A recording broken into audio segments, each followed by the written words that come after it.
In a dimly lit chamber, an elder imparts a crucial mission to a young man named Jiang Li.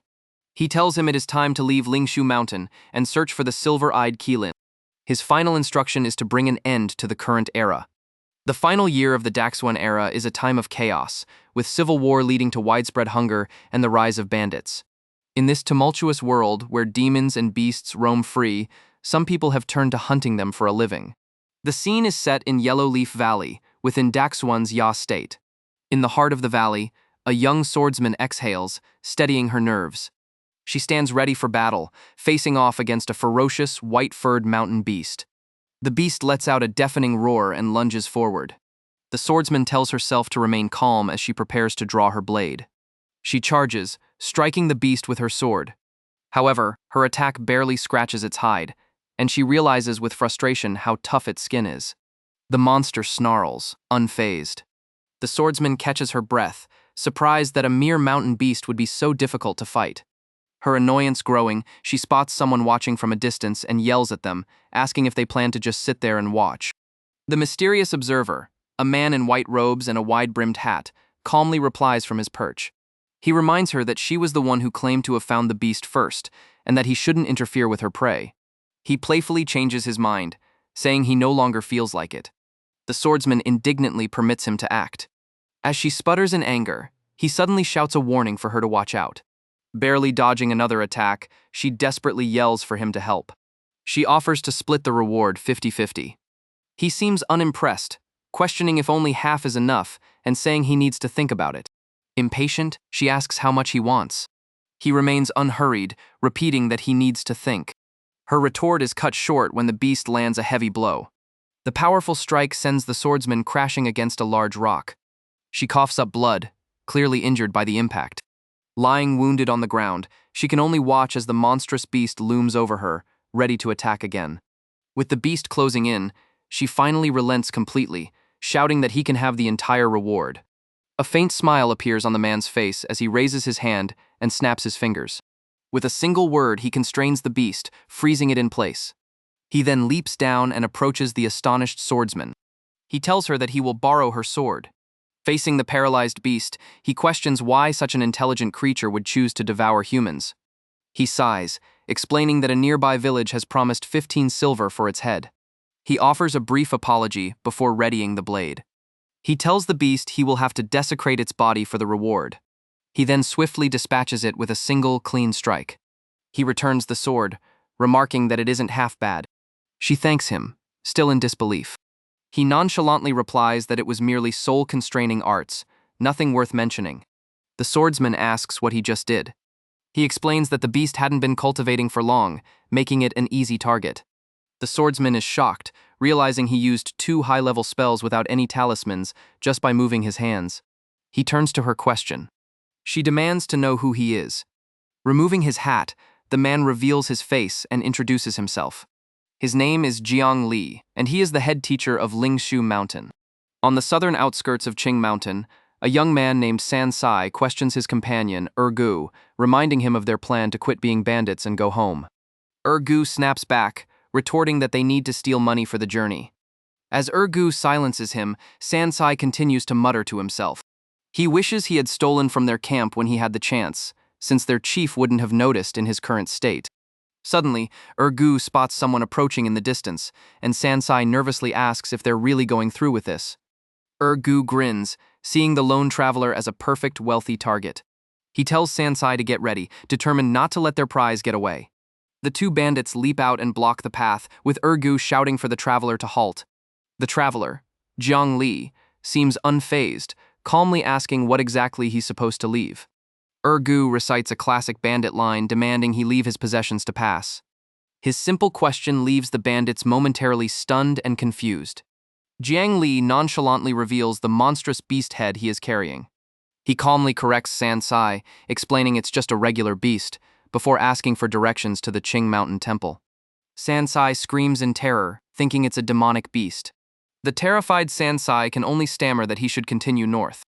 Jiang Li thanks them for the directions. With a slight smile, he asks if they happen to have any food. The unexpected question leaves the would-be robbers completely baffled. He points out that since they came out to rob people, They must have brought some food with them. The bandits stand speechless at his audacity. Jiang Li declares that they should think of it as him committing the robbery now, and tells them to be quick and bring their food to him. After finishing the meal they provided, Jiang Li exhales, stating that he hasn't eaten in days and it wasn't nearly enough.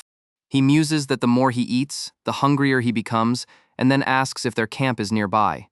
The question about their camp leaves the two men kneeling in fear. He questions if that small amount of food was all they had, to which they timidly agree. Assuming their camp must have food, Jiang Li tells them to lead the way. Panicked, Sansai shouts that they cannot go back to that place. Jiang Li pauses, his interest piqued by the word escaped. Ergo adds that they only just managed to escape. Ergu decides to explain their situation to Jiang Li. He begins his story, recounting how it all started a month ago when they were part of the Northern 10,000 Tiger Bandits. To escape pursuit from soldiers, their group fled and discovered an abandoned temple where they decided to take refuge. He continues, explaining that inside the temple stood a strange, eerie statue surrounded by a frightening number of skeletons. The other bandits were spooked, with some suggesting the statue was cursed and that they should leave. However, their chief didn't believe in such stories. To prove his point, the chief took his sword and severed the head of the statue in a single slash. With their leader's defiant act, the rest of the bandits had no choice but to settle down in the strange temple. But Ergu ominously adds, everything changed for the worse from that day forward. After that day, the chief began to change, slaughtering his own men without reason or remorse. Ergu describes their chief as a man who, while harsh, was always just, punishing only the guilty. One night, the situation grew even worse. With a look of pure horror, Ergu recounts what he witnessed. He saw the chief, transformed into a monstrous figure, eating a human. It was the corpse of a man their chief himself had killed that very afternoon. Jiang Li listens to the tale in silence. Ergu finishes his story, explaining that over time their chief began to look less and less human. Instead of fear, he tells them he feels a sense of eagerness.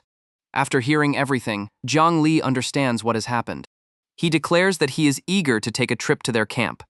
Back in the abandoned temple, the monstrous chief sits surrounded by skulls, his stomach rumbling as he groans about his insatiable hunger. The chief looks up, remarking that they have arrived at the perfect time. He senses the approach of Jiang Li and the two bandits.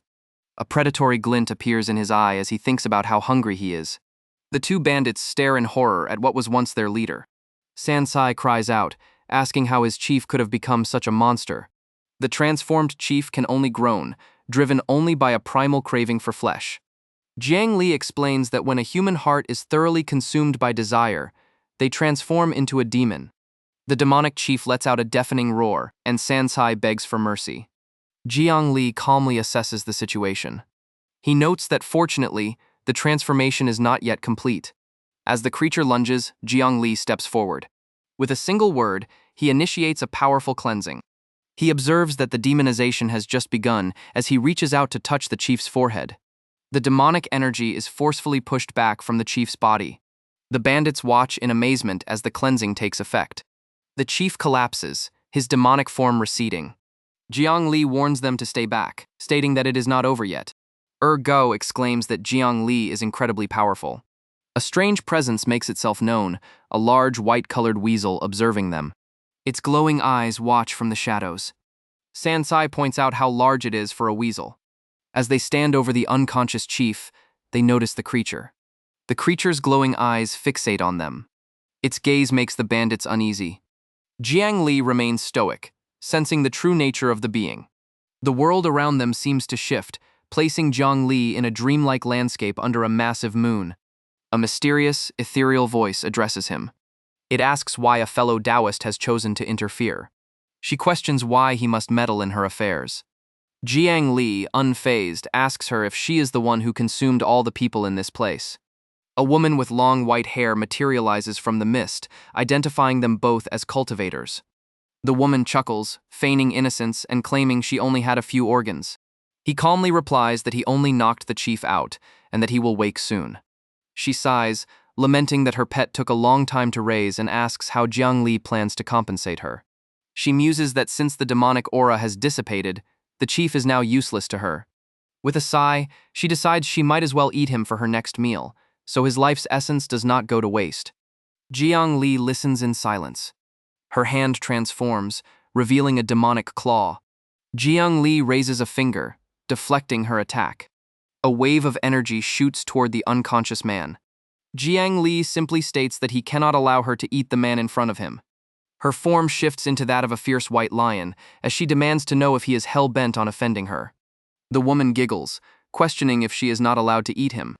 She begins to recount the chief's dark past, revealing that at 15 he killed his partner for a steamed bun. She adds that at 20, he massacred his teacher's entire family for a secret art. She continues, detailing how he became a bandit and committed every evil deed imaginable. His crimes included single-handedly destroying 3 entire villages. She concludes that he is a cruel and cold-hearted person. She asks Jiang Li if he still wants to protect such a man. Jiang Li clarifies that he has no interest in protecting him. He looks at her directly and states that he simply cannot allow her to kill the man. The woman is taken aback by his resolve. Her voice is laced with disbelief and contempt as she mocks his bold words. Her tone shifts, becoming cold and menacing as she tells him that she was only being respectful because she saw him as a fellow cultivator. The ethereal landscape dissolves, replaced by a desolate wasteland filled with skulls and twisted trees. Surrounded by floating demon skulls, the woman reveals her true power. Jiang Li, however, remains unimpressed, remarking that her illusionary arts are spectacular. She glares at him, asking if he really thought she was afraid of him. Jiang Li acknowledges that her illusionary arts are impressive, but he points out they have one major disadvantage. The woman seems intrigued by his claim, questioning what it could be. As the spectral skulls swirl around him, she demands to know what this supposed disadvantage is. Jiang Li stands calmly amidst the illusion, ready to reveal its flaw. He explains that it is all just an illusion. Its power is only as real as one believes it to be. His focus is broken when he feels a tug on his sleeve. He turns to see the woman giggling beside him. She explains that her illusion art is specifically created to make it difficult to distinguish between what is real and what is fake. As 2 figures grab onto his robes, he realizes they feel solid. Jiang Li understands that this part of the illusion is real. He concludes that her art is both real and fake. The woman moves closer, her voice seductive as she asks what she should do with him. She accuses him of ruining her plaything and interrupting her meal. She asks how he plans to atone for his actions. Jiang Li simply scoffs, then invokes the name of the Ink Jiao Dragon. A dark energy begins to emanate from the yin-yang emblem on his chest. He prepares to seal her away. A massive wave of ink erupts, and the illusionary world dissolves. The woman finds herself standing in a dark, watery expanse. Nearby, her beast whimpers in the water. She looks around, confused by the sudden change. She sees her large, white beast, now wounded and whimpering pathetically. Looking down at her strange new surroundings, she wonders where she is. An immense, serpentine form emerges from the inky depths. The woman stares up in shock and disbelief, recognizing the legendary creature as a Jiao dragon. The colossal Jiao dragon looms over her. Her confidence shattered. She questions whether this too is just an illusion. Its massive eye reflects her tiny form. Jiang Li's voice echoes around her, turning her own words against her, reminding her that it is both real and fake. As she tries to comprehend this, her powerful form dissolves and she reverts to a small white weasel. She panics as she feels her spiritual energy drain away. With the demon subdued, Jiang Li asks her a question. He wants to know if she knows anything about the silver-eyed Qilin. Now powerless, the weasel begs for her life, swearing she has only ever preyed upon evil people. Her desperate pleas go unanswered. She cries out not to be locked away. She laments her 100 years of painful cultivation as she is pulled into a swirling vortex. The vortex resolves into a yin-yang symbol, sealing her fate. Jiang Li sighs, touching the emblem on his robe where the demon is now sealed. He reflects that she was merely a youngling and probably would not have known anything about the Qilin anyway. He looks down at the now dead weasel, reaffirming his decision. To allow a demon that cultivates by eating human hearts to mature would surely bring chaos to the land. He tells them to wake up. Sancai begins to stir. Ergu also groans as he awakens. With the illusion broken, Jiang Li stands over the unconscious forms of the bandits and their chief. 2 officers examine a wanted poster for the chief of the Northern 10,000 Tigers, a man with a reward of 3,000 coins. They agree that the man on the poster looks quite similar to the one brought before them. One officer remarks on the bandit chief's bulky size. The other expresses his surprise that two people like Ergu and Sansai could capture him. Ergu proudly confirms that their captive is indeed the wanted man. An officer notices the talisman on the chief's face and orders it removed. The officer peels it off, wondering what kind of talisman it is. Sansai frantically tries to stop him, explaining it was placed there by the heavenly mister, but it's too late. His colleague asks what's wrong. The officers share a sinister smile. The officer turns the talisman over and reads a message left by Jiang Li. The two standing before you are also bandits. Oblivious, Ergu asks when they will receive their reward. The officers cheerfully tell them to follow them inside the law enforcement hall to claim it. Meanwhile, in a different establishment called the Beast Hall, an elderly official is at his desk. He looks up from his work, noticing a visitor, and asks if something is wrong. Jiang Li enters, carrying the bodies of the two demonic beasts from the forest. He apologizes for the intrusion and asks the official to appraise them and tell him how much they are worth. The official, Enforcer Hu Chan, inspects the demonic beasts and begins his appraisal, noting that the payment will be in pure gold coins. He points out that Jiang Li lacks the proper demon and beast hunter's license, meaning he is not legally qualified to hunt monsters. Jiang Li remains silent as the official assures him of the coin's value, regardless of his location. Citing the legal infraction, Hu Chan offers a mere 75 coins, claiming it is a great deal. He accepts the pouch of coins without argument. Suddenly, his attention is caught by something on the desk. After a moment of consideration, Jiang Li agrees to the terms. He recognizes a peculiar item on the official's desk as acacia wood. The official is impressed by Jiang Li's keen eye, remarking that acacia wood is a rare sight. He explains that in the past, soul-nourishing treasures were made using this wood as a key ingredient. Unfortunately, the knowledge of how to create such items has been lost. Jiang Li simply asks for its price. Jiang Li gives a non-committal reply.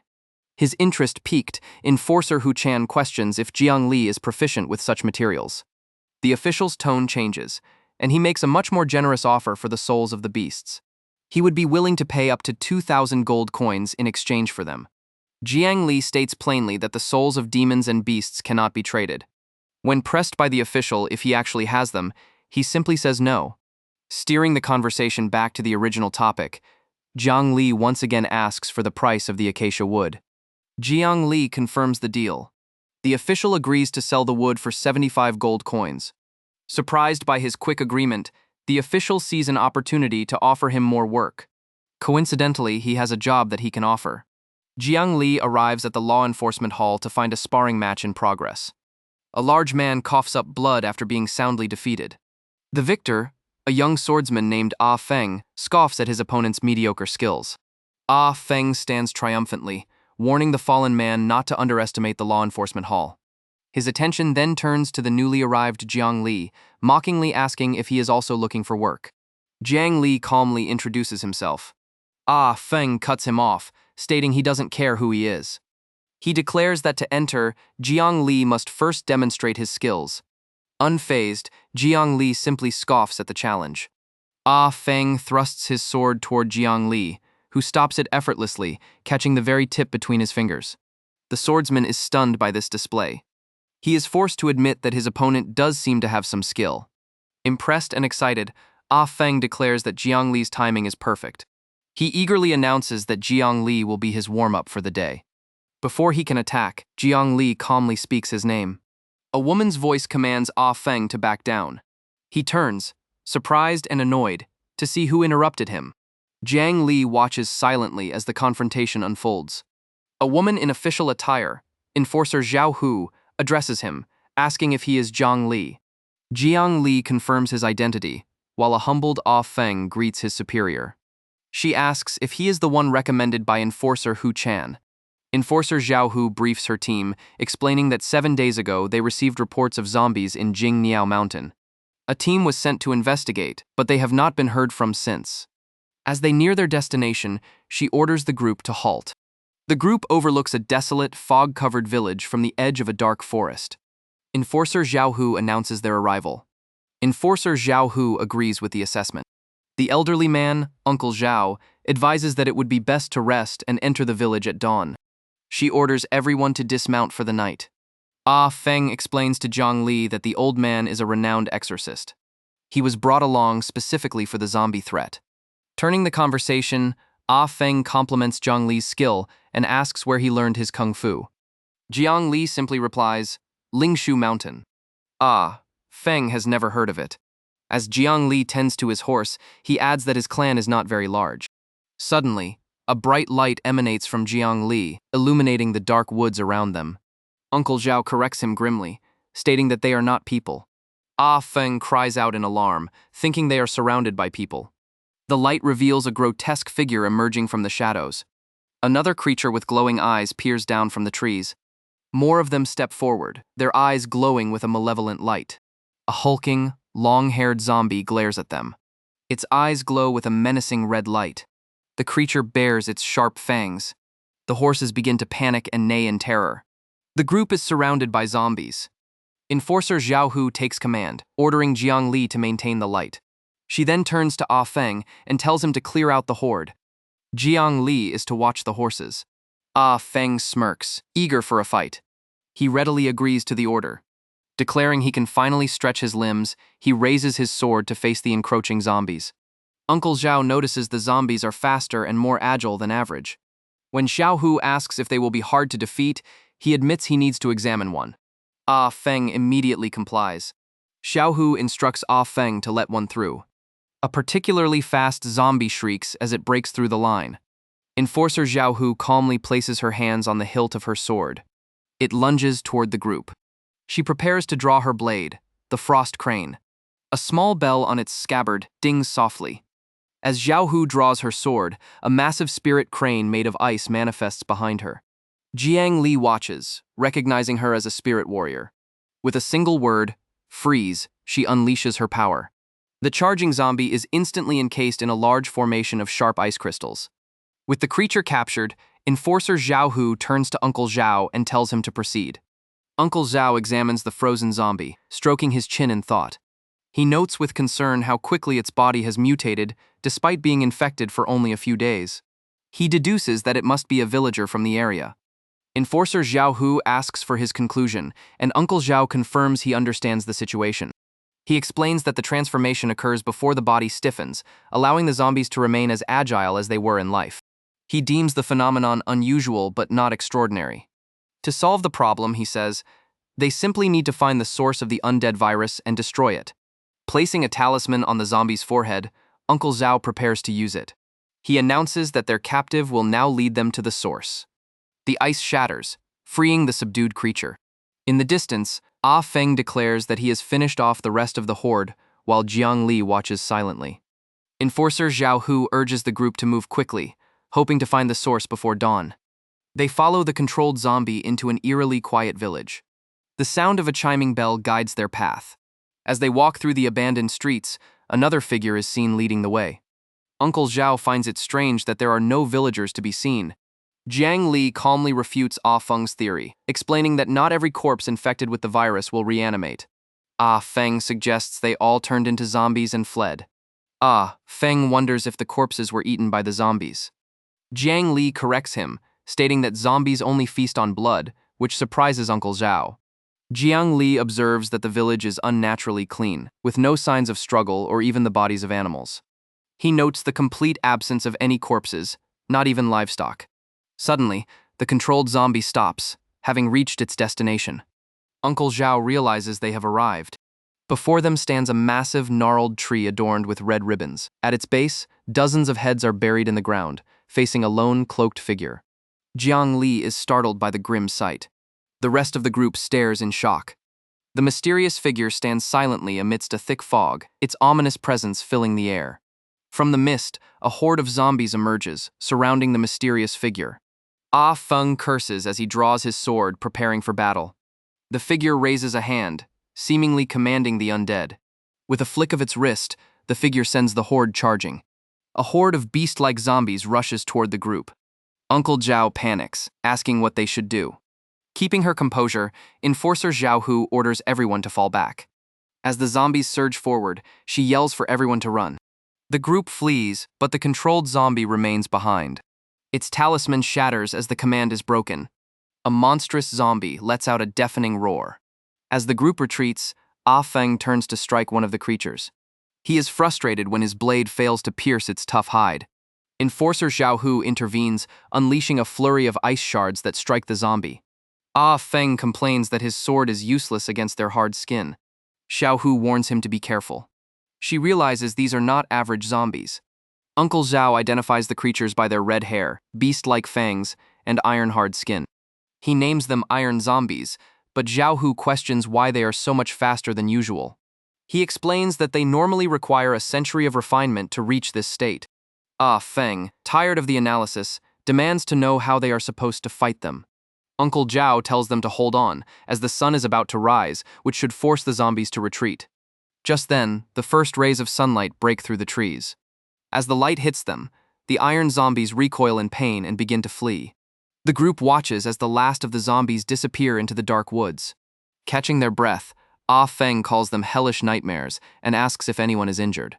As he turns to check on everyone, he suddenly realizes that Jiang Li is nowhere to be found. Meanwhile, Jiang Li confronts one of the fleeing iron zombies. With a simple hand gesture and a single word, he dismisses the creature. The zombie's monstrous form dissolves, reverting back to that of a normal man before collapsing. Standing amidst the bodies of the fallen villagers, Jiang Li looks toward a nearby hiding place. He calmly tells whoever is concealed there that they can come out now. He waits patiently for a response. He asks if the hidden person is hungry. A voice from the shadows quickly calls out, asking him to wait. Seeing no response, he turns to leave, telling them to continue hiding. From a small crevice, a pair of eyes peer out, and a voice asks if Jiang Li has anything to eat. Jiang Li makes a deal. He will find food for the person if they first help him bury the villagers. The person agrees. Later, Jiang Li returns to his group, and Ah Feng greets him. Ah Feng teases Jiang Li, while Enforcer Zhao Hu expresses her relief that he is back and uninjured. Jiang Li confirms he is fine, but as he approaches, the others notice he is not alone. Ah Feng asks who the person with him is. A gaunt, starving boy stands beside Jiang Li. Ah Feng remarks that the boy looks like a ghost. Jiang Li introduces him as Tu Hao, explaining that he knows something about what happened but is currently starving. Tu Hao confirms he hasn't eaten in 5 days, and Jiang Li suggests they can talk after the boy has eaten. As the group watches, Ah Feng impatiently notes how famished the two survivors appear. Jiang Li calmly tells the boy, Tu Hao, to slow down, assuring him there is more food as he eats ravenously. Annoyed, Ah Feng tells him to finish eating so he can tell them what happened. When Ah Feng asks what kind of goods they were after, Zhao Hu curtly clarifies that they were tomb robbing. Tu Hao begins his story, explaining that a month ago, he and his third uncle came to the area to dig. She then commands Tu Hao to continue with his tale. Tu Hao recounts how his third uncle surveyed the mountains and declared there were treasures buried below. His uncle instructed him to stand guard while he went inside to retrieve the goods.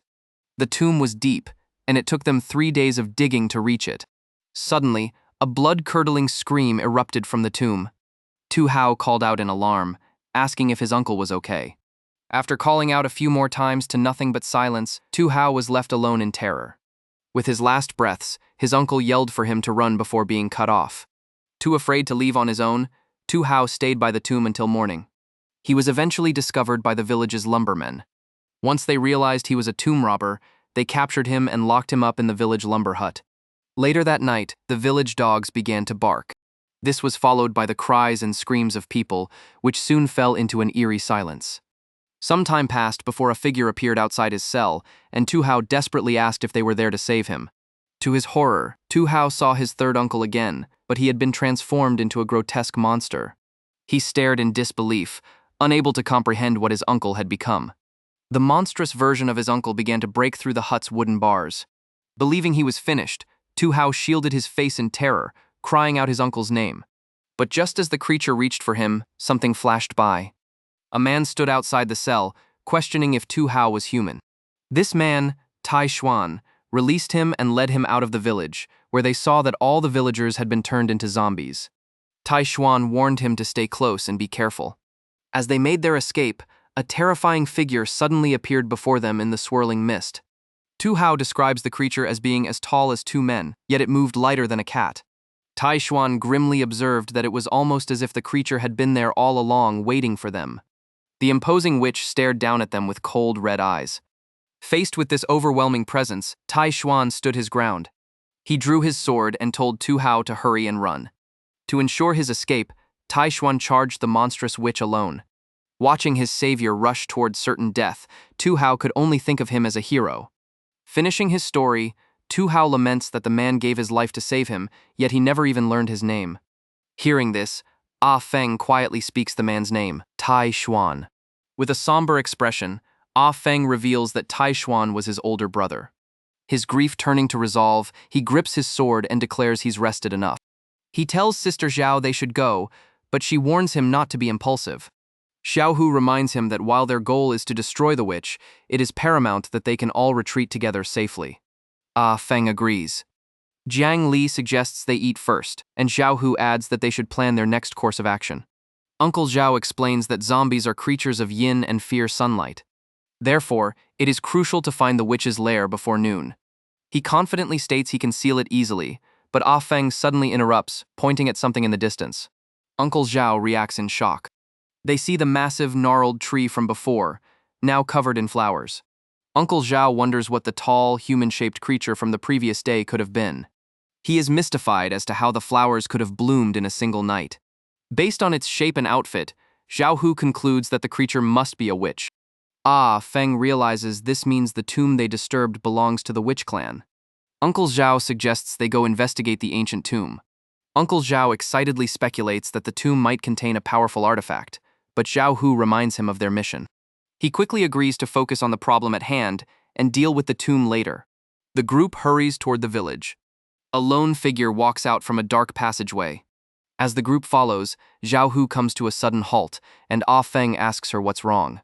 Ah Feng's eyes widen in shock at what he sees. Staring ahead, she utters a single name, Tai Xuan. Standing before them is Tai Xuan, his skin gray and his eyes glowing with a malevolent red light. Ah Feng stares in disbelief, uttering his brother's name in a shocked whisper. He has been turned into one of the undead. Staring at the undead creature that was once his brother, Ah Feng is frozen in shock and disbelief. He looks upon the corrupted warrior before him, clutching an ornate sword. He can only utter his brother's name in a shocked whisper. His mind flashes back to a time when they were younger, sparring in a bamboo forest. Ah Feng lunges forward with a shout, but his older brother, Tai Xuan, easily parries the blow. Unimpressed, Tai Xuan asks if that's all he has. He goads his little brother to try harder. With renewed determination, Ah Feng leaps into the air, yelling the name of his technique. But his attack is effortlessly stopped by Tai Xuan, who simply catches the bamboo stick. Tai Xuan calmly informs his younger brother that he has lost yet again. Frustrated, Ah Feng mutters his total number of losses, 372. Tai Xuan ends their session for the day, explaining he has to leave for roll call. Ah Feng protests, claiming the loss doesn't count. He argues that he would have won if they were using real swords. He demands one more round. This time, he wants to use actual blades. Tai Xuan looks back, questioning his brother's sudden request. Pointing to the two swords on his brother's back, Ah Feng asks to use one for another spar, but Tai Xuan calls him foolish. Tai Xuan explains that the demon sword is a guard's paired sword and not a toy. Undeterred, Ah Feng then asks to use the other one, Xiao Tai. Tai Xuan immediately refuses, stating that Xiao Tai is the ancestral sword of the Tai clan. Tai Xuan explains that only the strongest swordsman in the family is allowed to wield Xiao Ti. He tells Ah Feng that in his current state, he doesn't even have the right to touch it, leaving the younger brother crestfallen. Seeing his brother's disappointment, Tai Xuan smiles and offers him encouragement. He tells Ah Feng to keep practicing, promising that the day he finally defeats him, Xiao Tai will be his. The memory fades, returning to the grim reality of the present. Another memory surfaces, a later time when Ah Feng, filled with determination, faced his brother again. He vowed to his big brother that this time, with a real sword in hand, he would not lose. Back in the present, a dark, hooded figure engages the zombie Tai Xuan. As Ah Feng watches, an intense energy radiates from the scene. Filled with resolve, he steps forward, telling the figure to move aside. The battle rages on, with a mysterious, winged figure joining the fray against Tai Xuan. Ah Feng looks on in shock, recognizing Sister Zhao. She warns him that he is no match for his brother and declares that she will be the one to fight him. The memory shifts again to the 36th session of the Guards of Ya State Martial Arts exam. Examine A1 is pitted against Examine E23. A younger Tai Xuan steps forward, politely asking his opponent, a young woman, to instruct him. The two warriors clash in a flurry of movement, their blades ringing out as they meet. They are evenly matched, there forms a blur of graceful, deadly motion. Their duel ends in a stalemate, with both of their swords at the other's throat. A proctor calls a halt to the match, declaring that both have shown impressive skill and have been admitted. Tai Xuan introduces himself and asks for the young lady's name. She replies, Xiao Hongsheng. Later, under the full moon, Xiao Hongsheng asks Tai Xuan why he wanted to meet. He nervously stammers, unable to find his words. Seeing his hesitation, she asks him directly if he likes her. Flustered, Tai Xuan finally admits that he does. Back in the present, Uncle Zhao asks Ah Feng why he isn't helping Sister Zhao. Sister Zhao continues her solemn fight. Ah Feng replies that he cannot act rashly without her order, and besides, he has faith in them. The memories continue, showing a tender moment between Tai Xuan and Hongsheng. He gently chides her for tying her chin strap too tightly. He then presents her with an ornate hairpin shaped like a crane, a gift he bought for her at the market. He believed it would look beautiful on her. As Sister Xiao fights in the present, her expression remains stoic and somber. She is haunted by the memories of the man she now must defeat. She parries a blow from his corrupted blade, her face a mask of sorrowful determination. In another memory, Hongsheng asks Tai Xuan if he must leave. He explains that his success will lead to a promotion to tiger rank, after which he will go to her house and propose marriage. She asks why he would go to such lengths, concerned it will cause trouble with his family, but he says he doesn't care. Hongsheng tells him she doesn't want him to quarrel with his family because of her. But Tai Xuan insists he doesn't mind. Before leaving, he entrusts his younger brother, Ah Feng, to her care.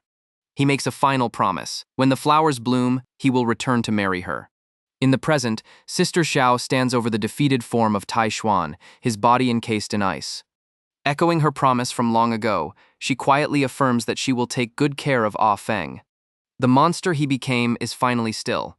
With a heavy heart, she holds her sword. She bids him a final farewell, telling him to rest in peace. But as the icy mist swirls and dissipates, a new presence is felt. Ah Feng cries out in warning for Sister Zhao to watch out behind her. As the mist clears, a towering spectral figure looms over Sister Zhao, who stands ready before the frozen remains of Tai Xuan. A new, more terrifying enemy has revealed itself. As they walk through a gnarled, moonlit forest, a mysterious man in a wide-brimmed hat asks his young companion why he did not leave with the others. He explains that they must find a safer place. The boy, carrying a large stick, looks up, questioning the nature of this danger. The man calmly warns him that it will soon become too dangerous to remain. The boy seems skeptical, reasoning that since zombies are only active at night, they should be safe with the sun so high in the sky. His companion turns to him and explains that this time is different. Even a zombie, he says, will not fear the heat from the sun. The man continues his explanation, speaking of ancient times. He describes a powerful group who were known for their ability to control the sun, moon, and stars. He names this ancient power, revealing them to be witches. He elaborates that they were masters of the three celestial powers, being so powerful and beautiful that their dances were capable of silencing gods. Intrigued, the young hero asks if he knows a lot about witches. The man reveals a personal connection, stating he has a senior brother from the witch clan. He quickly corrects himself, however, saying he can no longer call him a brother. Tossing a leaf into the wind, he urges his young companion that they must hurry. Before them looms the towering spectral figure. Sister Xiao recognizes the entity for what it is, a witch. Ah Feng can only stare in shock. The witch effortlessly blocks the attack. The frozen Tai Xuan lunges forward, attacking the witch. Ah Feng cries out in alarm. Sister Xiao stands her ground, holding her sword firm against the witch's power. Though she coughs from the strain, she holds firm. Ah Feng rushes to her side, asking if she is all right. She assures him that she is fine. The witch raises a hand towards the zombie of a man she has enthralled. The ice encasing him cracks under her power. It shatters completely, freeing him. He now stands ready to serve his new master. The resurrected warrior now stands before the towering witch. Sister Xiao, seeing the dire situation, tells her companions to stay calm. Dark clouds begin to blot out the sun. She can only stare at the imposing figure, acknowledging the immense threat they face. Ah Feng asks Sister Xiao what they should do. The witch stands silently as her servant approaches. Sister Xiao grimly concludes that their new enemy will be very difficult to deal with. The witch raises a single finger to the sky, and the darkness intensifies. Ah Feng wonders what she is doing, while Sister Xiao realizes she is capable of controlling the skies. A monstrous hand erupts from the ground. Uncle Zhao expresses his fear, stating that this foe is even more powerful than the legendary Corpse King. Under the witch's command, an army of the dead begins to rise from the earth. Their eyes glow with malevolent red light.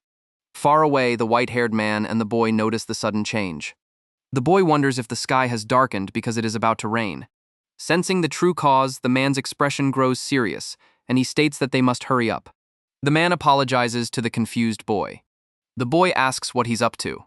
The man simply says they must make haste. He recommends the boy close his eyes as he performs a swift movement technique, much to his alarm.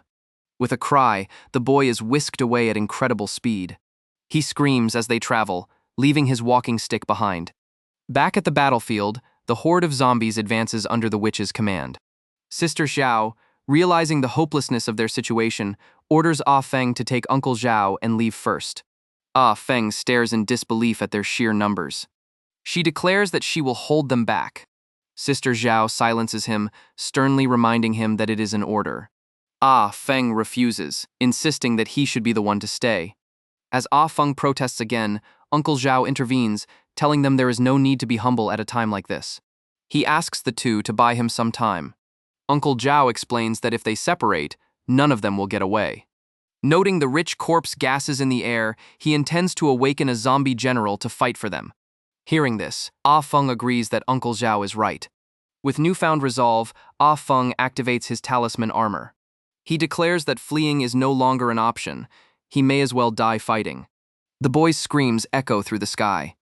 The white-haired man carries him at an impossible speed, blurring past the desolate landscape below. Their journey ends as the man lands gracefully. He tells the still panicked boy that he can stop screaming now. The boy, dazed, looks around at their new surroundings. He informs the boy that they have arrived. In a clearing among gnarled trees, several horses graze peacefully. The man explains that he has set up a safe magic array in the area. The boy asks if they will be riding them, but the man tells him to simply stay with them. The man confirms he is going back to the battle. Worried, the boy asks the man what will happen to him. He states that the world knows little about witches and the others will not be able to handle the threat alone. As he walks away, the boy calls out for him to wait. The boy runs forward but slams into an invisible barrier. He protests, pleading not to be left there. The man turns back, promising to return when everything is finished so they can talk, admitting his curiosity about how the boy managed to evade the creatures. Back at the battle, Ah Feng fights desperately against the endless horde of zombies. In the midst of the chaos, Uncle Zhao closes his eyes, focusing his energy as red sigils swirl around him. Sister Xiao is also struggling against the overwhelming numbers. His hand begins to glow with a dark power. With his hand outstretched, Uncle Zhao chants a powerful incantation, commanding the 9 netherworld prison gates to open. A vertical rift appears in the darkness. He roars, calling upon the Crimson Lotus General to rise. A torrent of red energy erupts from Uncle Zhao, coalescing into a skeletal figure. The ritual complete, Uncle Zhao breathes a sigh of relief. His arm is now blackened and withered from the immense power he wielded. The summoned being, the Crimson Lotus General, stands tall beside Uncle Zhao, surrounded by an aura of flame. He commands Ah Feng and Sister Xiao to make way. They look on as the general prepares to act, his power manifesting as blazing butterflies around him. The Crimson Lotus General forms a glowing butterfly on his fingertips. With a flick of his wrist, he sends the fiery projectile streaking forward. The butterfly projectile flies toward an unsuspecting zombie. The butterfly impacts the zombie, causing a massive fiery explosion that engulfs it completely. Ah Feng watches in awe at the fierce display of power. Sister Xiao observes that the summoned being seems to move with its own will, like a monk. Uncle Zhao explains that this zombie general was created from the remains of an immortal. With such a powerful ally, he declares with renewed confidence that they will not lose this fight. The general unleashes a wave of fiery butterflies, which incinerate a swath of the approaching zombie horde. The sheer power of the attack leaves Ah Feng speechless. Ah Feng wonders how they will deal with the witch herself.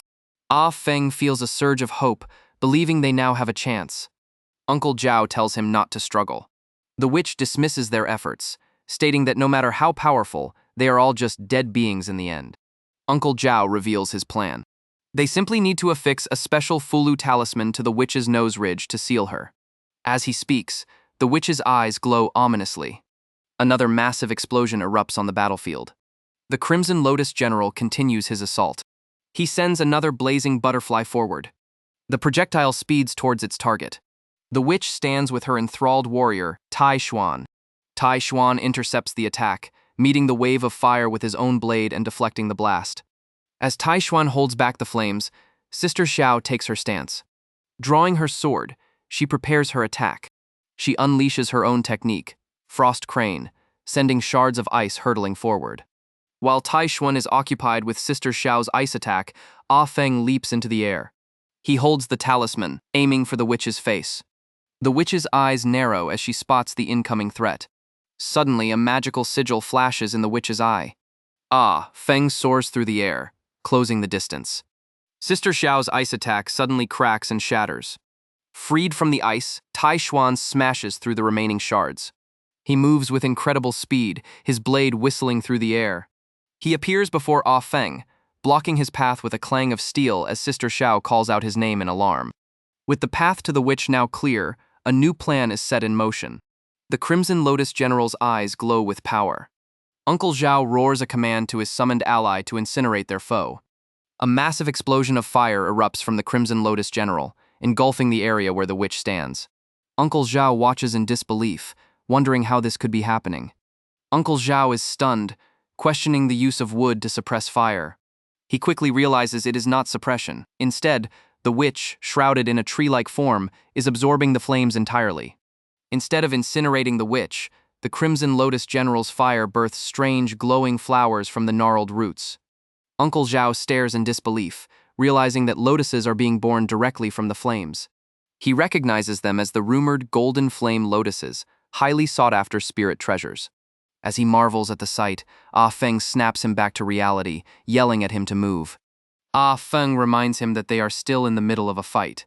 Ah Feng attacks the thick vines, but his sword glances off harmlessly. Frustrated, he curses the ineffective blade. Seeing his struggle, Uncle Zhao throws him a new ornate sword. Ah Feng catches the new sword just in time. He unsheathes the blade. He prepares to strike the vines with renewed purpose. Admiring the fine weapon, Ah Feng is urged by Uncle Zhao to hurry. The old man tells him to clear the vines and free the zombie general trapped within. Steeling himself, Ah Feng agrees to try his best. Ah Feng faces the cocoon of vines, understanding that freeing the figure within is their main objective. With a powerful slash, he cuts through the obstructions. Inside, the witch's eyes slowly open. The freed figure is revealed to be Tai Xuan, standing protectively before the witch. Sister Xiao prepares her own attack, focusing her power into her blade, the Frost Crane. A wave of ice crystals shoots from her sword, flying towards Tai Xuan and the witch. Sister Xiao watches intently as her attack closes in. Uncle Zhao frantically yells for them to use the Fulu and seal it on the witch's nose. However, the witch calmly tells Sister Xiao that she will hold off her brother, Tai Xuan, while he deals with Ah Feng. The ice attack encases the witch, but Uncle Zhao knows it will not hold her for long. The ice already begins to crack. He realizes killing her is impossible this way and urges them to quickly use the Fulu. With ease, the witch shatters the ice prison. Uncle Zhao looks on in alarm. Sister Xiao holds the Fulu, her chance to use it seemingly lost. Suddenly, a glowing butterfly appears. It causes a massive explosion, engulfing the Crimson Lotus general. Uncle Zhao cries out the general's name. The general disintegrates into golden dust. A sigil on his forehead burns away. Uncle Zhao watches in horror, realizing that the old corpse general is no longer under his control. A figure emerges from the flames, revealing Tai Xuan, now transformed. With Tai Xuan free and empowered by the flames, Uncle Zhao panics. Sister Xiao tells him not to worry. She reveals she still has one last trick up her sleeve. A flashback shows a younger Sister Xiao receiving a sword from her family's matriarch. The sword, named Frost Crane, is a gift for her becoming a spirit soldier. Sister Xiao thanks the matriarch for the gift. The matriarch commends her efforts, stating she deserved it. The matriarch praises her for becoming a tiger-ranked guard at only 25. She brought honor to the Zhao family. The matriarch tells the young woman Hongshang that while she once urged her to marry for the family's sake, her marriage will now be her own decision. The matriarch laments the difficulty of managing the family. She presents Hongsheng with a book containing all the clan's collected sword-fighting methods for the Frost Crane. She then reveals there is one more secret technique, one that is unwritten and must be passed on orally. This secret technique, she explains, was obtained by their ancestors when they learned the Tao. As Hongsheng listens, she holds her sword before her eyes. She whispers to the Frost Crane, asking for its forgiveness. The flashback shows her performing the ritual. The technique involves drawing the soul of the weapon into one's own soul, a complete merging of warrior and blade.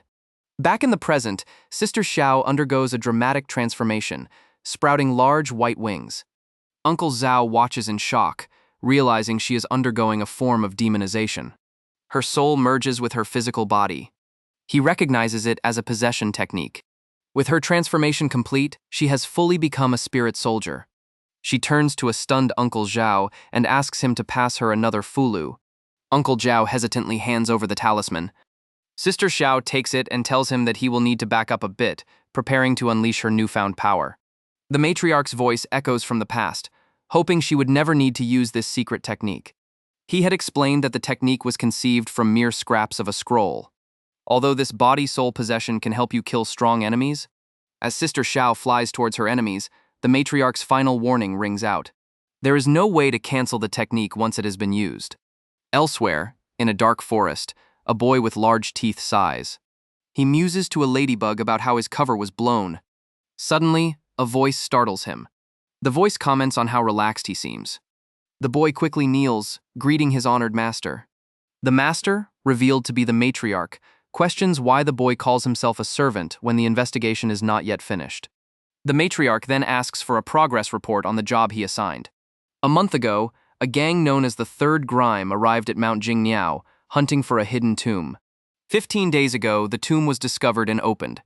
To maintain their secrecy, the gang slaughtered all 70 residents of the nearby Huayin village. All 27 members of the Third Grime were infected by a deadly corpse poison. The cause was a zombie witch who had awakened from her slumber within the unearthed coffin. 7 days ago, Guard Txuan arrived to investigate the grim scene. His superior impatiently cuts the debriefing short, demanding to know if the instigator behind the events has been identified. The informant reveals that the tomb was raided at the behest of someone who promised 1,000 taels of gold for an item inside. When asked what the item was, he admits he does not know. The official commands the young man to take him to the tomb, but the informant hesitates. The official grows suspicious, questioning if he failed to find the tomb as well, but the informant struggles to find the right words. The informant explains that he is trapped by a magical array and cannot leave the area. His superior listens silently, his expression unreadable. Injured and weary, Ah Feng calls out to his brother. Blood drips from his hand as he struggles to stay on his feet. Tai Xuan stands before him, his face a cold, unfeeling mask. He looks on in concern, whispering Sister Zhao's name. Before them, a formidable barrier of ice and glowing lotuses has erupted from the ground. A winged figure lies injured amidst the ice. The creature struggles to breathe, weakened from the ordeal.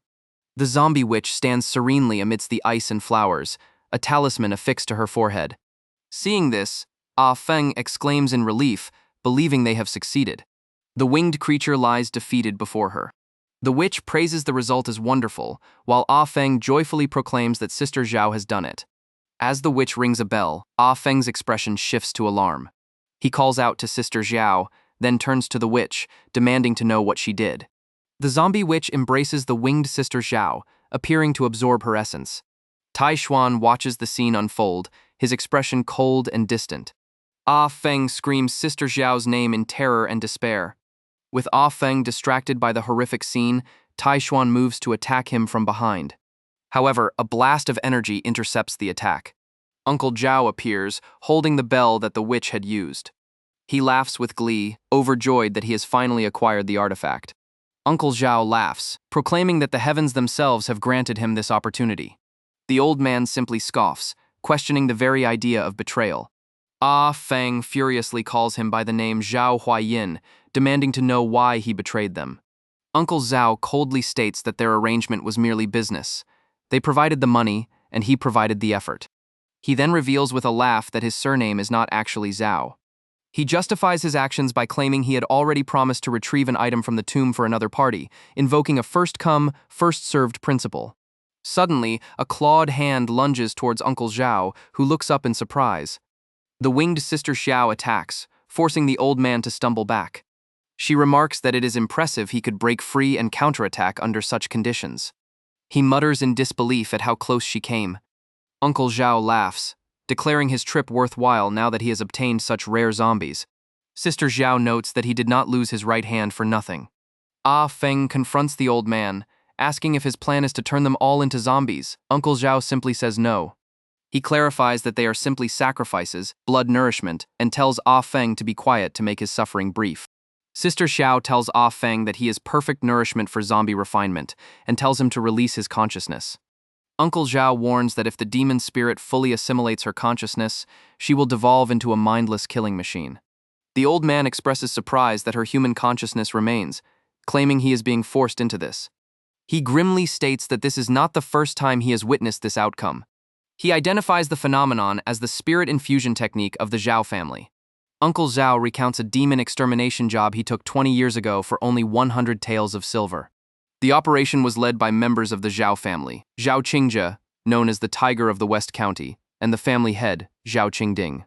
He explains that their group of 30 to 40 men was tasked with intercepting a single person. Given the simple objective, the mood among the men was relaxed.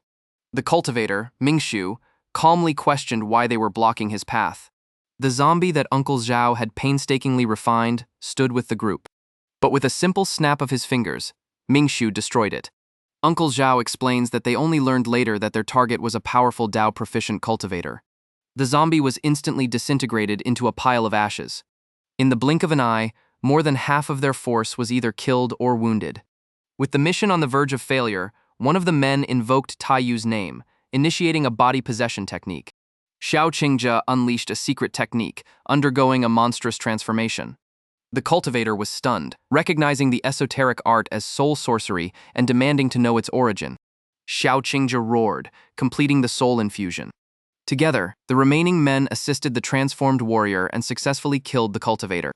But the victory was short-lived. After the battle, the transformed Zhao Qingjie turned his attention to his own allies. One of the guards cried out in shock, recognizing Tiger Guard Zhao. Zhao Qingding claimed that the soul infusion had made his brother's mind unclear, and asked if he was trying to silence them. As the other guards discussed what to do, one was suddenly struck down. Zhao Qingding declared that the family's secret could not be allowed to leak.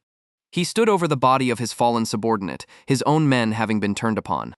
With a bloody sword, he offered a final, insincere apology to them all. Uncle Zhao reveals that he survived because he was born with a heart that deviated to the right, causing the fatal stab to miss its mark.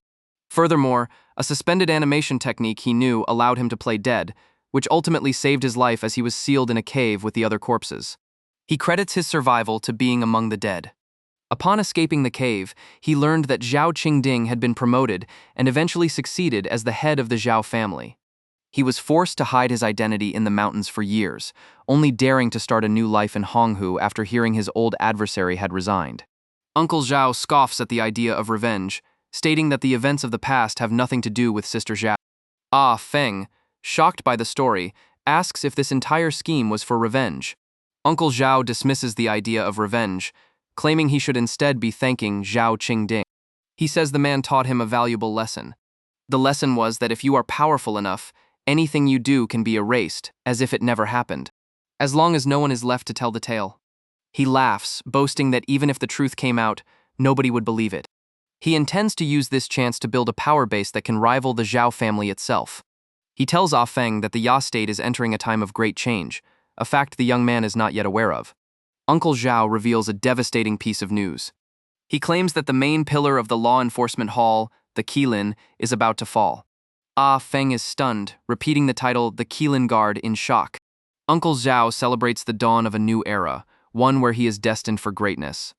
But a calm voice interrupts his monologue, asking to know the eye color of the Qilin he spoke of. Uncle Zhao looks up towards a gnarled tree, spotting a figure perched in the branches. Startled and angry, he demands to know who dares to interrupt him. The mysterious figure sits calmly in the tree, clarifying his question. He addresses the old man by a name he hasn't used in decades, Jiang Li. With piercing, glowing eyes, he asks if the Qilin Jiang Li mentioned had silver eyes. Within a desolate forest, an old master named Jiang Li and his young apprentice, Ah Qing, come across a strange barrier. Jiang Li recognizes the unmistakable signs of a confinement array, a secret method from ancient texts. A curious Ah Qing asks who his master is referring to. Jiang Li sighs, realizing that after more than 20 years, they have returned to the world. Jiang Li answers grimly, monks. Ah Qing scoffs, dismissing them as mere spell-casting conjurers and questioning what the big deal is, reminding his master that he also knows array techniques. Jiang Li clarifies that his own knowledge is merely a glimpse from ancient scroll fragments, unlike the monks, who he claims are nothing more than deceivers using magic tricks to swindle others. He elaborates that the monks he speaks of are not simple tricksters, but a group who seclude themselves from the world to practice the Tao. He views their quest for wisdom and longevity as a vain pursuit. The scene shifts abruptly to a chaotic battleground where the transformed Taishuan screams at an unknown foe. A desperate Ah Feng pleads with Jiang Li to save Sister Xiao. Jiang Li confronts the mysterious white-haired man, demanding to know why he has returned. The white-haired man, a monk, calmly surveys the scene. He identifies the dark magic at play as a soul infusion. His gaze falls upon a grotesque creature with white hair and feathery ears, trapped within a twisted mass of red tendrils. Jiang Li watches silently, his expression unreadable. The two men stand before the gnarled tree holding the creature. The monk observes that the woman's consciousness has likely been assimilated by the demon spirit, remarking that such demonic heresy should not be used so haphazardly. Warning Jiang Li of the danger, the monk approaches the creature. He reaches toward the creature and commands the demonic influence to release its hold. Jiang Li watches intently, clutching a bell. His expression shifts from observation to alarm. As the monk is distracted, the monstrous form of Taishuan appears behind him, ready to strike. From the ground, Ah Feng sees the threat and desperately screams a warning. A glowing butterfly flutters by the monk's face, and he turns, a question mark appearing over his head. A massive explosion of golden energy erupts, engulfing the spot where Taishuan stood. Jiang Li, having seemingly launched the counterattack, appears triumphant. He lets out a triumphant laugh. Jiang Li muses to himself that while he sensed the boy had an extraordinary origin, he never suspected he was a monk. Meanwhile, Ah Qing is captivated by the monk's power and handsome appearance. Jiang Li abruptly calls out to his apprentice, startling him. He sternly forbids him from ever interacting with the monk without his permission. He explains his reasoning, describing monks as different beings who care only for their Tao, viewing worldly laws and loyalties as less than dirt. Ah Qing finds this amusing and dismisses the warning, joking that the monk can't possibly eat him. Jiang Li adds grimly that eating people is not out of the question, which shocks Ah Qing into silence. He snaps at him to stop joking around. Jiang Li continues his grave warning, stating that as long as it fits their Tao, monks will even capture and refine the spirits of the dead, preventing them from ever being reborn. Unbeknownst to him, the monk has observed the fiery attack meant for him, identifying it as Ming Yanzong's solar flame technique and deeming it perfect. A massive, ethereal crane appears behind the monk. He turns to the great spirit bird, calmly telling it that he will leave the transformed Taishuan for it to handle. As the great crane spirit engages the demonic Taishuan, Jiang Li watches. Pointing out that they are both working on commission, he suggests they make a deal, intriguing the old master. Jiang Li tells the monk to stay out of it. The monk addresses the demonic entity possessing Sister Xiao, attempting to buy it off by asking its commission price. The entity accepts Jiang Li's higher bid and asks for its instructions. Before the monk can finish his offer of double the pay, Jiang Li interrupts, shouting that he will pay fivefold. With the demon spirit bought off, Sister Xiao's body goes limp. The monk catches her, noting with annoyance that she has also been poisoned. Jiang Li then makes an offer to the monk, 500 gold to simply do nothing and not interfere. Jiang Li looks on in shock. The monk quietly considers the situation. The monk seems intrigued by such a good deal. Jiang Li, however, states that the witch zombie is still valuable to him. He proposes a new arrangement. He will compensate the monk with something else, and, once his business is concluded, they can visit the witch's ancient tomb together. Jiang Li adds that the tomb belongs to the witch, and they could split its treasures evenly. But the monk clarifies that Jiang Li has misunderstood. His objection was that a soul-controlling Fulu should never have been used on a witch in the first place. He tells the bewildered Jiang Li to look. The monk reveals the terrible consequence of his actions. Only the woman's human soul was sealed. Now her other side is free to awaken. As Jiang Li stares in disbelief, the true, troublesome nature of the witch is revealed. A towering, dark entity begins to manifest. Meanwhile, the monstrous Tai Xuan lets out a terrifying howl. On the ground, Ah Feng can only watch in horror. He calls out his big brother's name in a choked cry of despair. The great crane spirit dives through a torrent of demonic energy, fearlessly engaging the transformed and raging Tai Xuan. The two demonic beings face off. A voice echoes, announcing the presence of the ancient blood. The true form of the Great Witch, a monstrous visage with a glowing red gem upon its brow, and adorned with bells, fully emerges from the darkness. It has awakened. Jiang Li stares, utterly terrified by the monstrous being before him. The monk identifies it as the spirit of the Great Witch. The monk replies uncertainly, admitting he doesn't know.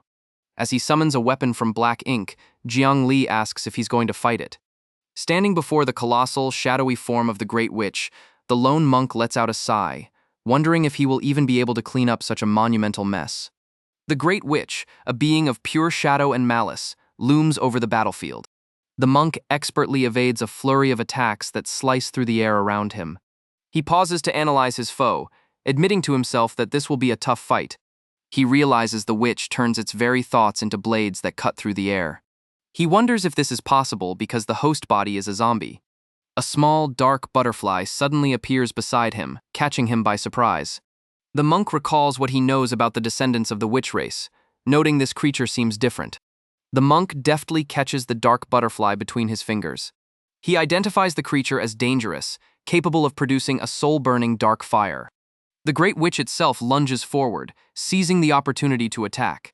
The monk reacts, startled by the sudden assault.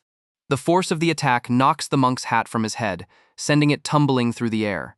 He lands gracefully, his white robes billowing around him. With his hat gone, the monk's expression is one of calm resolve. He contemplates his next move, a serious expression on his face. He grips his sword, acknowledging that the situation has become problematic. He is now completely encircled by a swarm of the dark butterflies. In a swift, circular motion, he unleashes a powerful slash. His blade cuts cleanly through one of the butterflies. The destroyed butterflies fall around him like dark rain. He understands that the witch's servants are imbued with its formidable power. With these minions guarding it, he realizes it will be quite hard to get near the Great Witch. The crane spirit lets out a cry, seemingly hesitant to approach the fire. The monk turns and calls out to his spiritual companion for aid. He reassures the crane that its fear of the fire does not matter. He explains that the crane's Ice Phoenix bloodline can contain the soul fire, urging it to assist him. The monk makes a solemn promise to the crane, offering its freedom in exchange for its help in the coming battle. The crane spirit accepts, its eyes gleaming with determination. It swoops down, flying directly at the shadowy form of the Great Witch. The monk watches his plan unfold, confident that this will give him a better chance of winning. As the crane spirit engages the monstrous witch, the monk stands ready. He turns to the wounded Ah Feng on the ground and tells him that he will handle things from here. Ah Feng begs the monk to help Miss Xiao, fearing she is close to death. The monk silently observes her grim condition. He sees the dark markings of the fast-spreading corpse poison on her skin. He grimly concludes that there is only one way to save her now. The monk holds his sword aloft and calls forth the ink dragon. He grips the hilt of his plain black sword. Dark, ink-like energy begins to bleed from the blade. The energy swirls and takes shape, forming a massive, shadowy dragon head. The fully formed ink dragon confronts the Great Witch, its immense power on display. The monk gives the order to attack. The ink dragon lets out a mighty roar as it launches its assault. The Great Witch can only stare as the beast descends upon it. The dragon's massive jaws clamp down on the witch. Its swirling, ink-like form completely engulfs the dark spirit. After consuming the witch, the ink dragon's form shifts and solidifies. Ah Feng stares in disbelief, questioning if what he sees is truly a dragon. The majestic and terrifying form of the true ink dragon now dominates the landscape. Ah Feng shouts in pure shock and awe. Jiang Li, who has just arrived, can only stare, utterly stunned. The dragon's glowing eye seems to survey its new domain. The monk turns to Jiang Li, telling him to stay back for his own safety. He then faces the colossal dragon and firmly orders it to return. The ink dragon ignores the command, its massive head lowering toward the small figure below. The monk calls out its name, his hand outstretched. The monk is caught in a powerful gust, his hair and robes whipping wildly as he is pulled forward. The massive dragon remains, its power seemingly unchecked. He notes that the dragon has become much more difficult to control. Frustrated, he accepts that he has no other choice. A spark of light appears at his fingertip as he readies his final resort. A colossal figure made of pure light manifests behind the monk. With eyes glowing white, he recites a sacred verse about life and salvation. Empowered by the spiritual entity, he confronts the dragon one last time. He commands the beast to return. The dragon is pulled back into the void from which it came. Jiang Li recounts a memory of seeing a monk 25 years prior. Ah Qing listens intently before asking if his master can break the formation they are trapped in. Jiang Li closes his eyes and admits that, currently, there is no way to break it. Ah Qing grows fearful, worried that the powerful youngster might come and take his soul. Jiang Li clarifies his statement, explaining there is still a way to get him out. Ah Qing celebrates, cheering for his great master. Jiang Li looks on, unimpressed by his apprentice's overly dramatic reaction. Ah Qing wonders if the sound was an explosion. Suddenly, Jiang Li falls silent as he senses something. Ah Qing points out that the mysterious clouds in the distance have disappeared following the explosion. Jiang Li calls to Ah Qing. He urges him to come with him quickly. Ah Feng stares at the monk in disbelief. Struggling to comprehend the immense power he just witnessed, Ah Feng finally asks if he is a monk. The monk, weary from the battle, turns and confirms that he is. His confusion quickly turns to alarm as he sees the monk approaching Miss Xiao. Ah Feng stares in disbelief, finally understanding that the man before him is a friar. He draws his sword, demanding to know what the monk is doing, certain that they had already dealt with the threat. Before Ah Feng can intervene, the frost crane spirit flies past him, startling him. He tells her that her soul has taken a toll and she needs to rest. Weakly, she thanks him. The monk accepts her gratitude but informs her that he has another request. The monk kneels beside Miss Xiao, explaining that he has suppressed the corpse toxin for now. The frost crane presents Ah Feng's blade to the monk, who explains that he has freed the crane spirit and hopes he will allow it.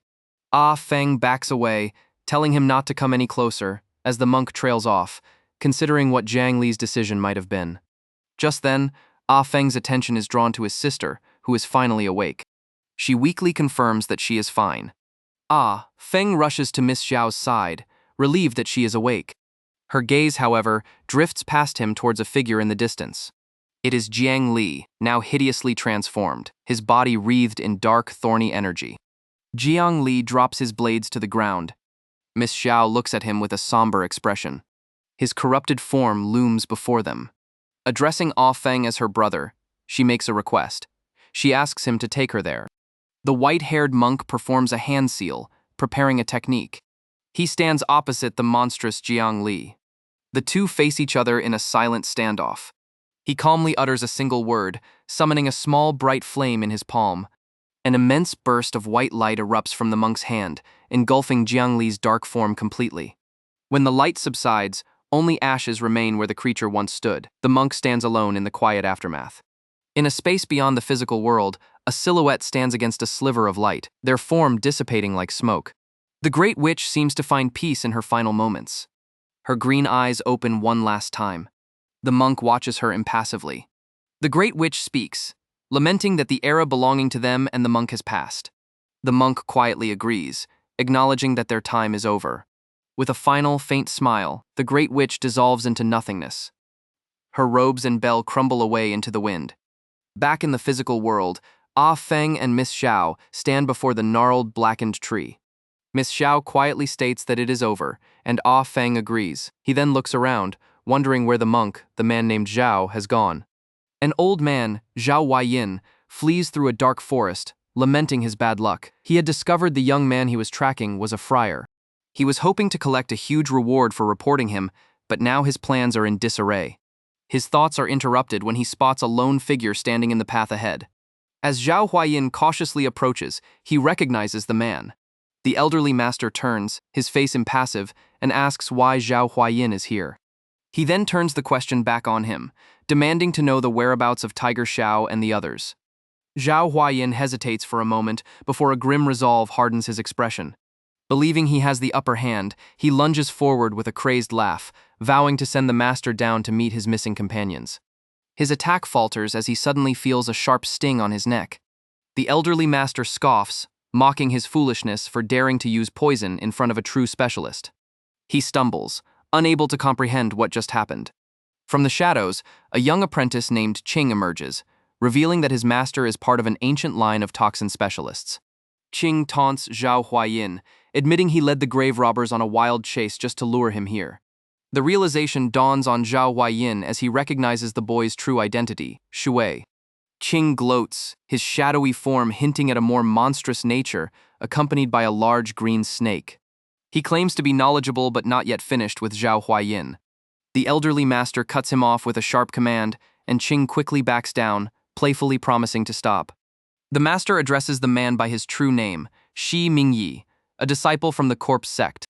He questions why Shi Mingyi, now living as Zhao Huayin, would abandon his hiding to stir up trouble by digging up the graves of witches. Lost and defeated, Zhao Huayin can only admit that he does not know. The apprentice cheekily asks Zhao Huayin if he knows what's crawling on his neck. He reveals it's a newly bred bee whose sting causes paralysis. As the venom takes hold, Qing pulls out another container, eager to show off a new, terrifying bug. Terrified by the grotesque insect, Zhao Huayin panics and confesses. He claims he was only given a map and instructions to open it upon finding the grave, insisting he knows nothing more. The master asks who ordered him. He hesitates, claiming he cannot say.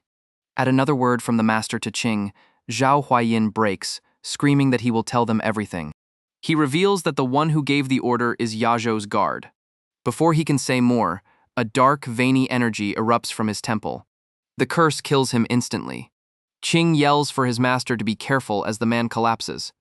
The elderly master recognizes the technique as a bloodthorn curse, his mind racing as he considers who might be responsible. Qing eagerly asks if he can take the dead man's face, but his master is preoccupied, sighing that he is more curious about what the witches were protecting. Meanwhile, in a tranquil white space, the monk Zhao examines a single crimson bead that materialized from the great witch's remains. He silently ponders its nature. He wonders if it could be ancient blood. In a desolate landscape under a gnarled tree, the grim task of burying the dead begins. Ah Feng stands by as Miss Xiao kneels by a newly erected grave marker, questioning if they truly have to bury their brother in such a place. Ah Feng can only offer a solemn confirmation. Miss Xiao looks on with sorrow, explaining that the spirit of a guardian is never lost. It is their clan's rule to protect this place, even in death. They are to never leave their names behind. As she speaks, Ah Feng's thoughts drift to the friar who helped them. Having finished his own burials, the monk Zhao instructs an unseen companion not to reveal the friar's identity. With their work done, he declares it's time to head back. He mentions settling his reward, but the person he saved tells him there is another favor they must ask. A young man stands before a vast map, his thoughts drifting to the man who once ruled this land. He reflects that his father was a great Kirin, a legendary figure. But as he looks upon a blood-stained, antlered sword, he concludes that his father was not a great parent. His father's missions always took precedence. Even on the day of his own birth, the Kirin was away hunting a sea monster on a distant island. He wasn't a great husband either, absent even at the moment his wife, the young man's mother, passed away. When demons swarmed the north, his father led the charge and annihilated them. An elderly attendant interrupts his thoughts, urging the young lord that this is no time for sentimentality. He must stabilize the situation and take over the role as soon as possible, before it is too late. The young lord scoffs internally at the idea of taking over as the high and mighty Kirin. He thinks to himself that he has never coveted this position. A small white mouse on his shoulder chides him, reminding him that the lives of tens of thousands are now in his hands, and he cannot be indecisive. With a heavy heart, the young lord sighs, the weight of his new reality settling in. The title of the Kirin echoes in his mind. He looks out over the sprawling city, the vastness of his inherited responsibility laid bare before him. Turning his attention to practical matters, he inquires about the preparations for the funeral. An attendant reports that the grand tomb, built by 3,000 workers from across the world, is nearly complete. They have also acquired the rare anthocephalus wood needed for the coffin. The young lord then asks about the offerings. The attendant confirms that the offerings are almost ready. They have gathered all suitable creatures from the prisons they have maintained over the years. A search is underway for any remaining creatures they still require. The young lord asks his attendant if there is any news about a certain woman. The attendant replies that arrangements have already been made. Masked operatives are dispatched for the task. The small mouse reassures the young lord, promising that they will retrieve the Kirin's legacy before the succession ceremony. As the attendant departs, the young lord quietly agrees. His gaze is fixed on the world outside. He looks toward the horizon and observes that the wind is picking up. In the distance, two figures on horseback ride through a desolate, windswept pass. As they travel, Zhang Li explains the structure of the guards, starting with the Tai brothers who lead the hounds. This group, she notes, is the largest, comprising all regional patrols and guards. However, their purpose is not to chase common thieves. They are specialized in hunting abnormalities like demons. She continues, explaining that once a hound has accumulated enough merit, they are promoted to the Tigers, the main fighting force of the guard. This elite group is a prestigious rank held by people like her own cousin. Next are the Toads, who are not combat specialists but rather talented individuals recruited from all over. The medical toads specialize in herbs and medicines. The fire toads are in charge of forging weapons and equipment. And the golden toads handle all matters of finance. Finally, she mentions the mysterious serpents, a group her uncle told her about. They operate as spies, gathering information in disguise until they are summoned. When called upon, their missions often involve assassinations. Zhang Li concludes with a sigh, stating that she would never want to be a serpent. Her companion then asks about the Kirins. She explains that the Kirins are the best and strongest of all, the ones who oversee the 12 regions of Daxuan. She elaborates that aside from the royal king of Dijing, the Kirins hold the most power and authority. Among them, Yazhou's Kirin is hailed as the strongest. To illustrate his power, Zhang Li recounts how he single-handedly killed a serpent demon that had terrorized 3 regions. She excitedly describes the demon's head alone as being much larger than a horse. The swordsman remarks that it must have been the ancient beast Ba Hui. He then casually adds that his master once slayed a few of them. Surprised by his claim, Zhang Li asks for his master's name. After a moment of hesitation, the swordsman replies that he cannot say. Annoyed by his secrecy, Zhang Li scoffs and demands he return her sword. She falls silent, glancing at her empty scabbard. Her anger seems to fade into contemplation as she rides ahead of him. As they ride side by side again, Zhang Li asks if he still plans to use her sword, and he confirms that he has made up his mind. Before she can finish her next thought, he suddenly urges his horse forward. He tells her to catch up quickly, leaving her confused. A group of riders gallops past them, their urgent cries about a demon up ahead reaching the pair. He suggests they head over to take a look, asking for her opinion. The swordsman turns to Zhang Li, confirming he heard them mention a demon beast. From the snowy woods ahead, panicked shouts echo through the trees as men cry out in alarm. Watching from a distance, the swordsman turns to Zhang Li, getting her attention. Zhang Li wonders aloud what kind of demon beast they could be hunting. Undeterred, Zhang Li suggests they get a closer look. The swordsman isn't sure, noting that its aura feels too weak. As they move to enter the forest, a man steps out to block their path, telling them to stop. The man explains that his group, Linjiang, is handling something up ahead and that it is not a good time to enter the woods. Zhang Li retorts sarcastically, questioning if Linjiang owns the forest. The man apologizes politely but firmly asks them to wait, promising they will be thanked for their patience. She questions why they are being so secretive about a simple demon hunt. His attempt to de-escalate is cut short by more shouting from the woods. His men yell that their quarry is getting out and urge their leader, Brother Shu, not to let it escape. The beast bursts from the tree line, and the hunters scramble to give chase. Zhang Li points out the creature, exclaiming at the size of the giant bird. As the hunters surround the beast, one of them reminds Brother Shu to capture it alive, and the men close in cautiously. The owl lets out a piercing shriek, its size and ferocity giving the hunters pause. Seeing the 2 travelers still watching, he turns to them and offers 20 silvers for them not to interfere. Brother Shu curses under his breath. He draws his sword, ready to join the fray. Brother Shu excuses himself and leaps into the fray. He orders his men to cut the bird's wings. He remarks to Zhang Li that the bird seems stupid. From his horse, the swordsman observes the chaos, noting that the bird does not even know how to fly. Suddenly, Zhang Li realizes the swordsman is no longer beside her, wondering where he went. His voice seems to echo as he unleashes a powerful technique, Jade Dragon. A ribbon of energy snakes through the air towards the battling owl. The unseen attack strikes the giant owl, stunning the Linjiang hunters. Brother Shu looks around in confusion, demanding to know who interfered. A faint laugh drifts from the woods, but no one is there. From the trees, a new group emerges, led by a man riding a large tiger. Jiang Li is impressed that the jade dragon killed the beast in one move. One of the retainers identifies the dead beast as a green-eyed owl. He trails off, however, as he recognizes the imposing figures before him. Brother Shu thanks the newcomers for their help, but quickly tries to claim the beast for Linjiang. Brother Shu stares in shock, identifying the newcomers as the guard. The formidable man with the tiger and snake looks on with an air of authority. The swordsman from the guard sits calmly on his horse, looking down on the Linjiang hunters. With a contemptuous smirk, he tells them all to get out of his way. Brother Shen recognizes their authority, muttering the name of their group in apprehension. As the swordsman rides past them into the woods, Brother Shen pleads for him to stop. Unimpressed, the swordsman glances back. He questions if the man is deaf for not moving. It is Brother Shu who steps forward to confront him, his hand on his sword. The swordsman again asks if they can't hear him. He tells them to get lost as his horse snorts aggressively at Brother Shu. Brother Shu stands his ground, arguing that his group was hunting the demon beast first, and that there is an order to things.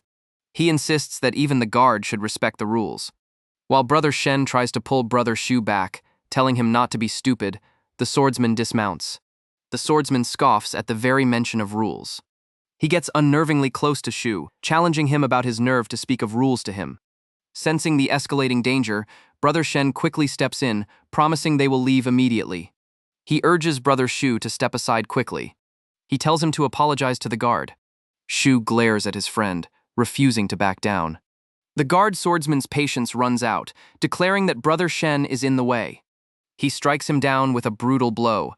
As Shu cries out his friend's name in horror, the swordsman coldly states that in this world, they are the ones who make the rules. Pointing to himself, the swordsman declares that the guard are the rules. The Linjiang members rush to aid the bleeding Brother Shen, urging him to hang on. Brother Shu can only seethe with rage. The swordsman turns his attention back to him, taunting him for his noncompliance. Blinded by rage, Brother Shu declares he will fight. But the wounded Brother Shen grabs his arm, stopping him. The young man looks down, reluctantly agreeing to stand down. Shen pleads with him not to be irrational, convincing him to leave. As the Linjiang group begins to retreat, one of the guardsmen remarks on Shu's toughness. Suddenly, the guard leader calls out, asking if their leader's name is Peng. After a moment's hesitation, one of them confirms it. The guard leader delivers a chilling ultimatum. They are to tell Peng that Linjiang must be disbanded within 3 days, or they will be punished for conspiracy. As the group departs, the swordsman laughs cruelly. From a distance, Jiang Li watches the display of power, cursing under her breath. Jiang Li asks her companion where he disappeared to. Riding up beside her, he remarks that the guard is quite different from how she described them. He explains simply that it is an egg. Before he can answer her question, she notices the large, pale blue object he is holding. Riding alongside her companion, Jiang Li struggles with the weight of the large, ornate egg he brought her. She asks him what kind of egg it is, but he only responds sarcastically that he can, of course, tell it is an egg. His unhelpful answer leaves her momentarily speechless as they continue on their way. Elsewhere, a member of the guard reports that the demon's soul has vanished. Annoyed, a man named Panther listens as his comrades speculate that the people from Linjiang might have taken it. The group quickly gives chase. Panther seems to sense something just ahead. Panther recognizes the object in Jiang Li's arms as a demon beast egg. The guard intercepts Jiang Li and her companion, his horse rearing up. The guard leader calls out to Panther. He then turns his imposing gaze on the pair, demanding to know who they are. Unfazed, the young woman introduces herself as Zhao Hongling of the Qingshan's Zhao family. The name gives the guard leader pause, while Panther looks on in confusion. Zhao Hongling then pointedly asks if he intends to make her family disband as well. While another guardsman scoffs at the Zhao family's supposed importance, Panther is still processing the name. The guard leader explains that the family's ancestor once possessed a Kirin. The other man quickly concedes that such a history warrants respect. Panther is stunned by this revelation. The guard leader notes that the family's glory days are centuries past. Still, he says he will show respect for their history and decides to let the matter go. He orders his men to deal with the other beast and depart.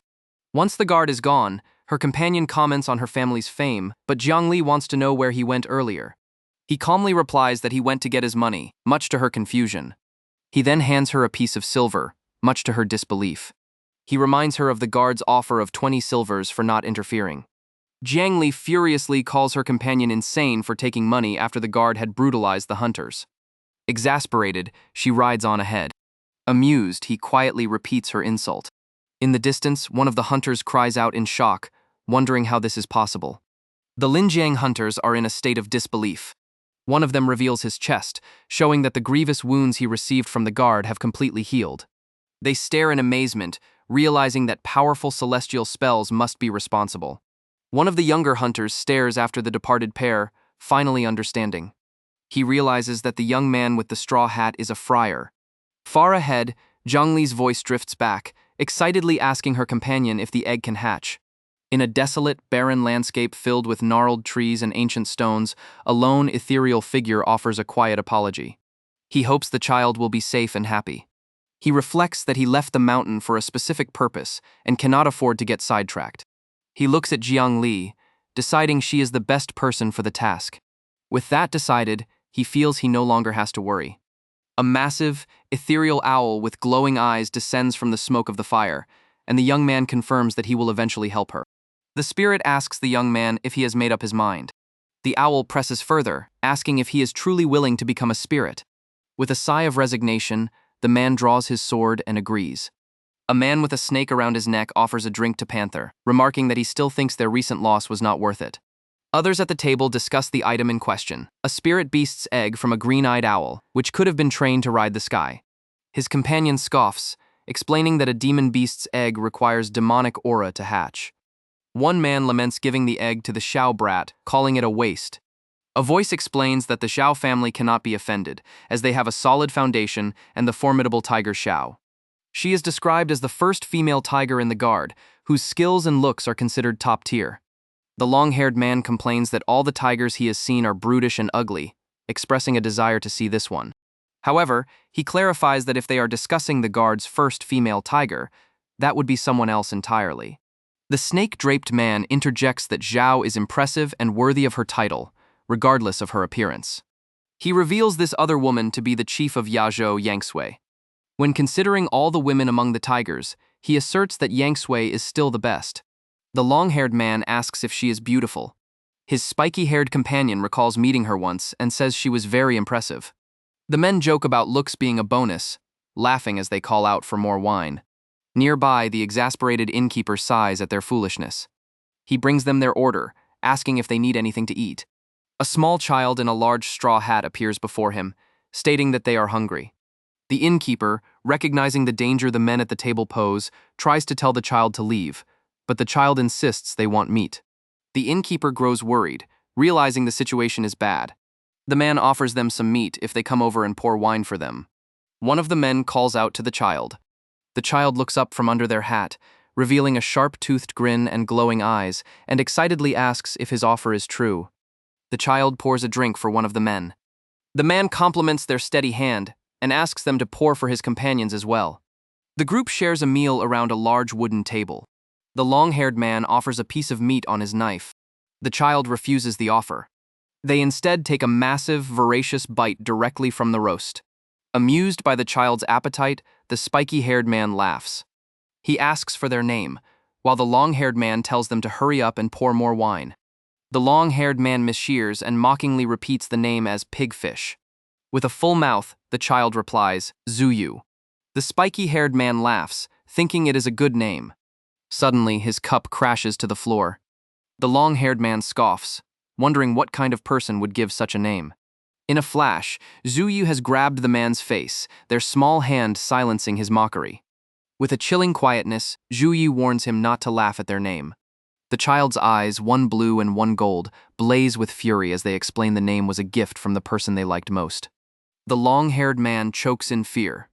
Zuyu begins to form a seal. They stop themselves, remembering their benefactor dislikes killing. The long-haired man recoils in terror. A magical seal glows on his body. The spiky-haired man cries out to his brother in alarm. The leader of the group, Panther, places a heavy hand on the table, ordering everyone to stop. The entire group is thrown back from the force of the confrontation. Panther identifies the technique they just used as the forbidden soul-sealing spell. Zhu Yu tries to recall something an uncle taught them a few days ago. They then cheekily declare that it is none of his business. Enraged by the child's insolence, Panther yells. He summons his spirit beast, a massive dark serpent he calls Jade Dragon. The serpent lunges towards Zhu Yu. Completely unfazed, Zhu Yu grabs the serpent by its head. They question if the creature is truly a dragon. Zhu Yu scoffs at the idea of calling a mere snake a dragon. With a single word, soul extraction, Zhu Yu pulls the glowing essence from the beast's body. They crush the soul in their fist. Panther cries out his companion's name in horror. Zhu Yu casually tosses the lifeless serpent onto the table. Panther, trembling with rage and grief, demands to know who dares to kill his spirit beast. Lifting their hat to fully reveal their striking heterochromatic eyes, the child introduces themselves as Zhu Yu of Mount Lingsu. They smile, pointing out that the men were the ones who started bullying them first. The men look on in shock. In a dimly lit chamber,